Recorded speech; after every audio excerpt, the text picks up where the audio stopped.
ओम शांति। 5 मई 2023 बाबा के महावाक्य।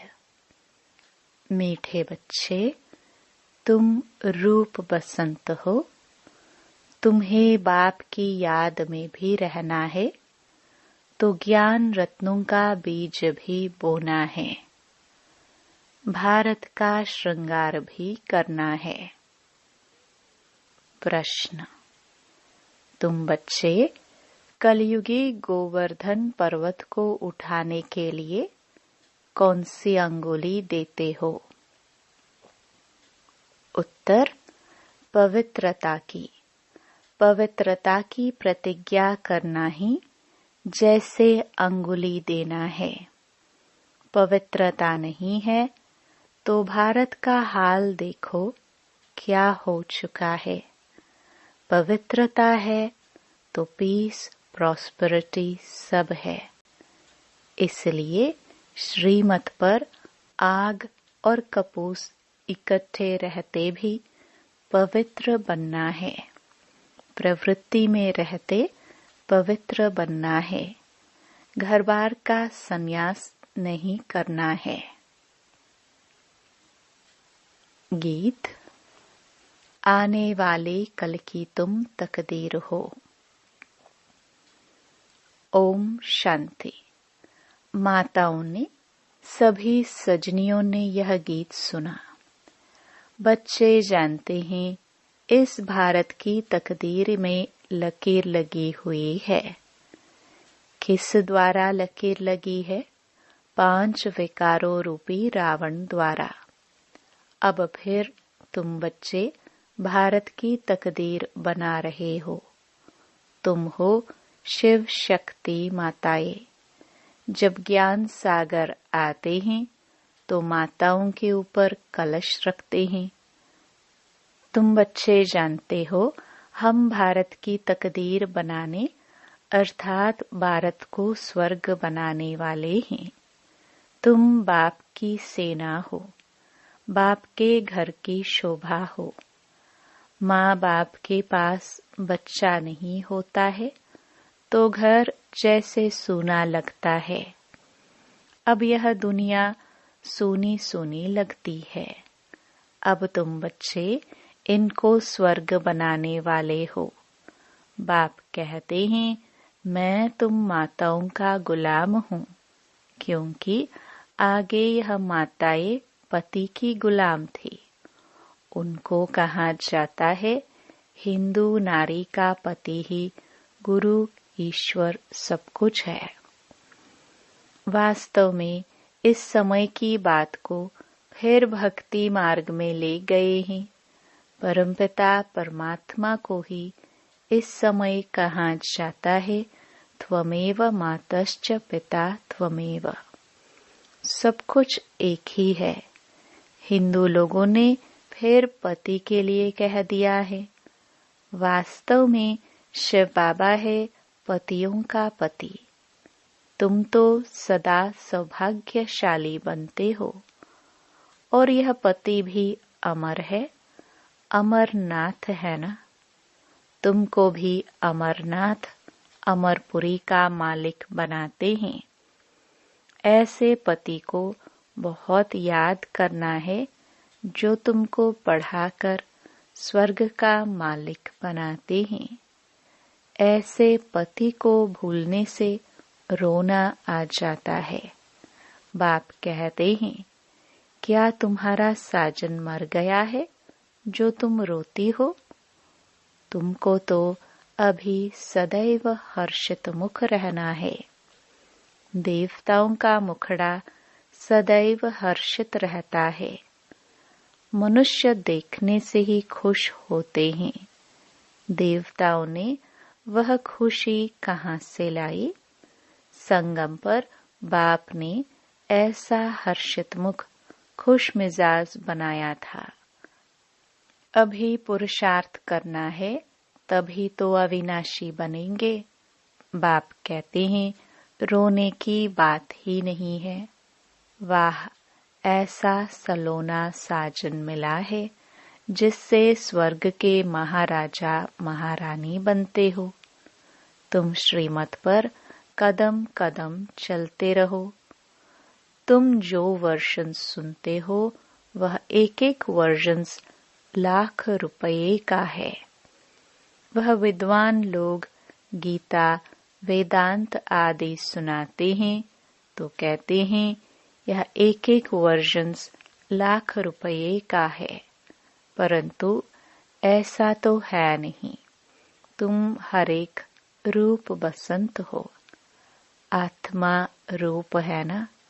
बाप भी रूप, फिर उनको ज्ञान सागर कहा जाता है। ज्ञान की वर्षा कराने वाला है। स्थूल पानी की बात नहीं, इसको तो ज्ञान रत्न कहा जाता है। हर एक को यह ज्ञान रत्नों का बीज बोना है। मनुष्यों को समझाना चाहिए कि तुम आत्मा हो, यह तुम्हारा शरीर है। तुम कहते हो पाप आत्मा पुण्य आत्मा। पाप परमात्मा पुण्य परमात्मा नहीं कहते हो। इससे सिद्ध है परमात्मा सर्वव्यापी नहीं है। माया पापात्मा बनाती है और बाप पुण्य आत्मा बनाते हैं। पुण्य आत्माओं की दुनिया को स्वर्ग और पापात्माओं की दुनिया को नरक कहा जाता है। सबको पावन बनाने वाला सद्गति दाता एक ही बाप है। तो तुम बच्चे इस बेहद के घर के श्रृंगार हो। तुम्हें भारत का श्रृंगार करना है। वैकुंठ को वंडर ऑफ द वर्ल्ड कहा जाता है। मनुष्य 7 जिस्मानी वंडर्स दिखाते हैं, वह तो हैं मनुष्य के बनाए हुए। वास्तव में वंडर ऑफ द वर्ल्ड है वैकुंठ, जहाँ सब आत्माएं सदा सुखी रहती हैं। गाते भी हैं फलाना स्वर्गवासी हुआ, परंतु जब तक बाप न आए तब तक वहाँ कोई जा नहीं सकता। अब तुम बच्चे जानते हो, हम वैकुंठ में जाते हैं। वह जिस्मानी वंडर्स आंखों से देखने के हैं। तुमको तो वैकुंठ में जाकर अथाह सुख भोगना है। वहाँ रोने की बात नहीं। बाप कहते हैं, तुम परमपिता परमात्मा की सजनी क्यों रोती हो? शायद साजन को भूल जाती हो। साजन को भूल जाना मना उनसे विदाई लेना। सदैव उनको याद करते रहो तो रोने की बात नहीं। बाकी किसका संबंधी आदि मरता है तो रोते हैं। अब तुम जीते जी छुट्टी लेते हो। सबसे छुट्टी ले। रो रो कर फिर सदा के लिए हंस पड़ते हो, क्योंकि वैकुंठ में जाते हो। यहाँ तो रोने की दरकार नहीं। बाबा ने कहा है, अम्मा मरे तो भी हलवा खाना। कौन सा हलवा? यह ज्ञान का। अब तो सब मरे पड़े हैं। किसका चिंता करे, किसका न करे, इतने सब मरेंगे। कोई क्रियाक्रम करने वाला भी नहीं रहेगा। जापान में बम से इतने मरे, फिर किसने क्रियाक्रम किया? क्रियाक्रम करने वाले भी मर जाएंगे। यह तो भक्ति मार्ग की रस्म रिवाज है। सतयुग में ऐसी बातें होती नहीं। वहाँ तो अथाह सुख है। मोहजीत राजा की कहानी भी वहाँ की है। तुमने जन्म जन्मांतर यह कथा सुनी है। अब बाप कहते हैं, जो कुछ सुना है वह भूल जाओ। अब सब बाप से सुनो। Hear no evil, see no evil. उन्होंने बंदरों की शक्ल का एक खिलौना बनाया हुआ है।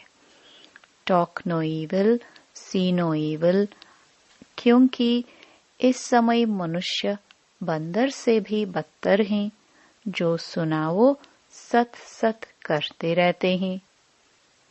बाबा कहते हैं, बच्चे ग्लानि की बातें मत सुनो, मैं कल्प के संगम युग पर आता हूँ।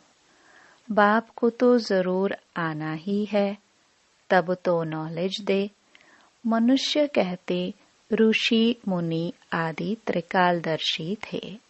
बाबा कहते बिल्कुल नहीं, लक्ष्मी नारायण भी त्रिकालदर्शी नहीं थे। त्रिकालदर्शी सिर्फ तुम ब्राह्मण बने हो। तुम्हारा यह 84वां अंतिम जन्म है। ऐसे नहीं, यह ज्ञान के संस्कार दूसरे जन्म में रहेंगे। नहीं, यह प्राय लोप हो जाते हैं। वहां तो राजाई स्थापन हो जाती है, तो राजयोग की दरकार नहीं। तो देखो बाबा क्या कहते, मनुष्य क्या कहते हैं। रात और दिन का अंतर है।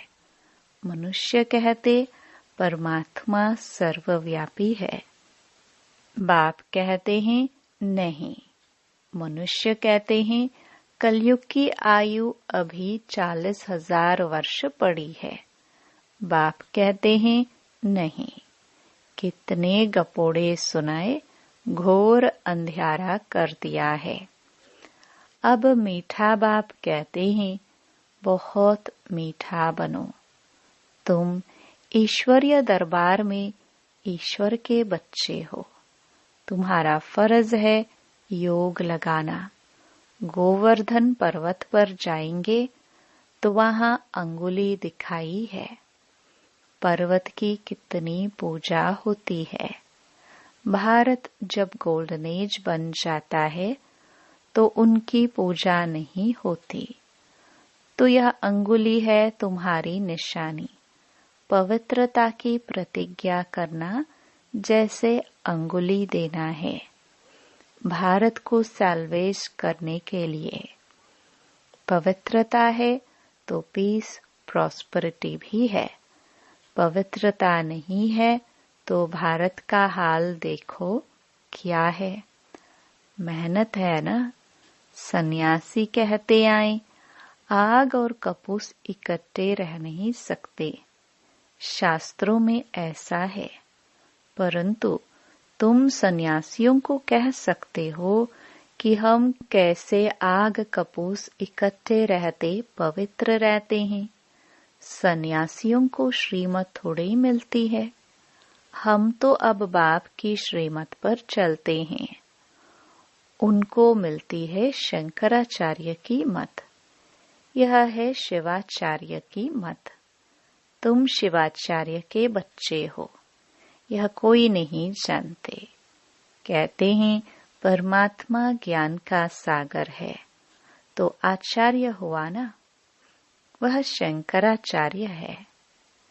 सन्यासी बहुत शास्त्र पढ़कर टाइटल लेते हैं। श्री कृष्ण आचार्य कभी नहीं कहा जाता है। शिव का पता ही नहीं, वह बाप को जानते ही नहीं है। सिवाय बाप के और किसी को ज्ञान का सागर नहीं कह सकते हैं। कोई सन्यासी मिले तो बोलो तुम हो निवृत्ति मार्ग वाले हठयोग सन्यासी। हम हैं प्रवृत्ति मार्ग वाले राजयोगी। तुम राजयोग सिखला नहीं सकते हो। तुम हो रजोगुणी, क्योंकि शंकराचार्य आते ही हैं द्वापर में। तुम्हारा है हठयोग कर्म संन्यास। वास्तव में कर्म संन्यास तो होता ही नहीं है।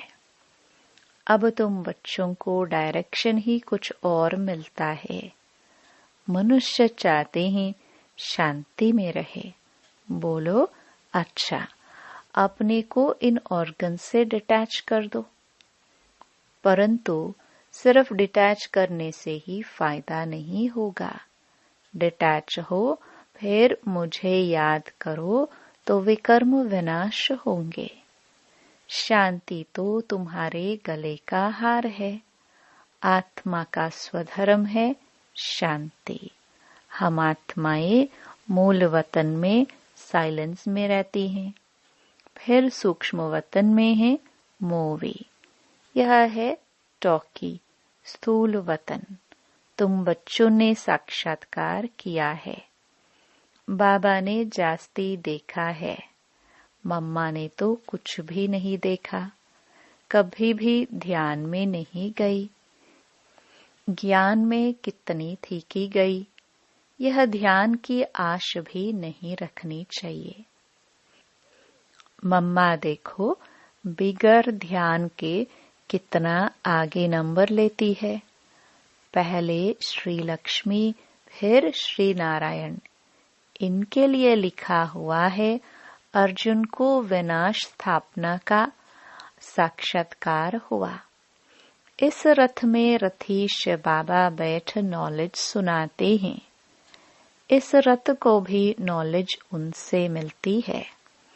यह खुद भी गीता पढ़ते थे, बहुत कथा करते थे। अब वंडर लगता है शास्त्रों में क्या क्या है। बाप कहते हैं यह पढ़ा हुआ सब भूल जाओ, सुनो नहीं, देखते हुए नहीं देखो। बस हम तो जाते हैं बाबा के घर स्वीट होम। जब तक गाइड तथा लिबरेटर न आए तब तक कोई जा नहीं सकता। पंडा और मुक्तिदाता तो एक ही बाप है, दुखों से मुक्त कर देते हैं। इसलिए उनको गति सद्गति दाता कहा जाता है। वह है मनुष्य सृष्टि का बीज रूप, सुप्रीम सोल। निराकारी दुनिया है आत्माओं के रहने का धाम। ऐसे नहीं कि ब्रह्म परमात्मा है, उसमें आत्माएं लीन हो जाएंगी। कितनी वंडरफुल बातें हैं। तुम्हारा 84 जन्म का पाठ अविनाशी है, यह कब मिट नहीं सकता। सृष्टि अनादि रची हुई है। सत्युग को नई सृष्टि कहा जाता है। अब है पुरानी सृष्टि। बाकी सृष्टि कोई विनाश नहीं होती। बाप आते ही हैं पतित सृष्टि को पावन बनाने। सृष्टि तो है ही है। 84 जन्म तो जरूर देवताओं के ही होंगे, फिर कम होते जाते हैं। फिर क्रिश्चियन आदि का भी हिसाब निकाल सकते हैं। वास्तव में भारतवासियों की जनसंख्या बहुत होनी चाहिए, परंतु और धर्मों में कन्वर्ट होने कारण कम हो गए हैं। नाम ही हिंदू रख दिया है। बाप कहते हैं मैं आता ही तब हूँ जब मुझे ब्रह्मा द्वारा देवी देवता धर्म की स्थापना करनी है। शंकर द्वारा विनाश, फिर जो स्थापना करते हैं वही पालना करेंगे। गांधी जी को भी जिन्होंने मदद की, मेहनत की, आज बहुत सुखी हैं। वहाँ सुखी तो सब बनेंगे, बाकी पद में फर्क पड़ जाता है। जो बाप की याद में रहते हैं और वर्षे को याद करते हैं वह सूर्यवंशी बनेंगे। कम याद करेंगे तो चंद्रवंशी, नहीं तो फिर प्रजा। दास दासिया आदि तो बहुत चाहिए ना। बाप ने समझाया है योग बल से ही कोई भी विश्व का मालिक बन सकता है। तुम हो योग बल की अहिंसक सेना। क्रिश्चियन को भी इतना बल मिल जाए तो विश्व के मालिक बन सकते हैं, परंतु लॉ नहीं कहता है।